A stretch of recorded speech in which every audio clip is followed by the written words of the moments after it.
సభకు నమస్కారం. ఈ వీడియోలో నేను ఫేమస్ సింగర్ మంగ్లీ గారి గురించి ఒక విషయం చెప్పబోతా ఉన్నా అనమాట. అదేంటంటే మంగ్లీ గారు 2019 ఆంధ్రప్రదేశ్ ఎన్నికల్లో వైఎస్ఆర్ కాంగ్రెస్ పార్టీ తరఫున ఒక నియోజకవర్గంలో ఒక పాట పాడుతూ ప్రచారం చేశారనమాట. అయితే తర్వాత వైఎస్ఆర్ కాంగ్రెస్ పార్టీ ఘన విజయం సాధించడం, తర్వాత జగన్మోహన్ రెడ్డి గారు సీఎం అవడం అంతా జరిగిపోయింది. ఆ తర్వాత 5 ఏళ్లు ఆయన పరిపాలన ఎలా ఉంది ఏంటి అనేది మనందరికి తెలిసిందే. అయితే 2024 ఎన్నికల్లో ఆయన ఓడిపోయారు అనమాట.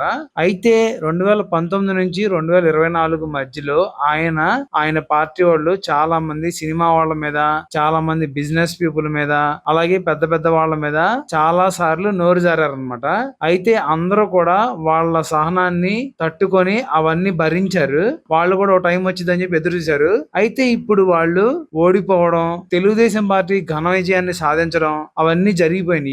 అయితే ఇప్పుడు వాళ్ళు ఏంటంటే వీళ్ళ మీద ఎలాగైనా సరే పగ తీర్చుకోవాలి అనే ఉద్దేశంతో చాలా చేస్తా ఉన్నారన్నమాట.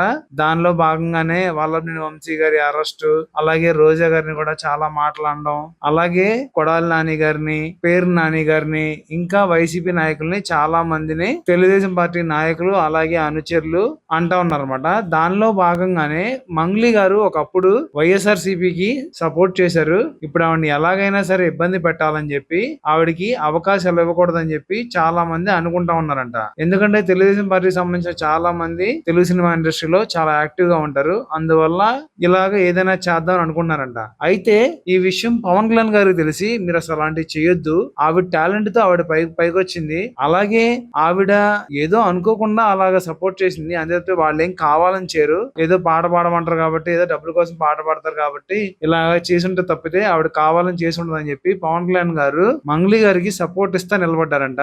అది చూసిన వాళ్ళందరూ కూడా నిజమే కదా, ఎందుకు ఆవిడ మన మీద కావాలని చేయలేదు, ఏదో నార్మల్ గా చేసింది, వాళ్ళు ఏదో అవకాశం ఇస్తే అది ప్రూవ్ చేసుకుంటా ఆ పాట పాడతా అలా మాట్లాడింది తప్పితే మన మీద కాదని చెప్పి చాలా మంది రిలీజ్ అయ్యి ఇంకా పవన్ కళ్యాణ్ గారు అడ్డుండడంతో ఆవిడ్ని వదిలేశారని చెప్పి తెలుస్తుంది అనమాట. లేకపోతే ఆవిడ మీద విపరీతమైన పగ తెచ్చుకుందామని చాలా మంది ఉన్నారంట.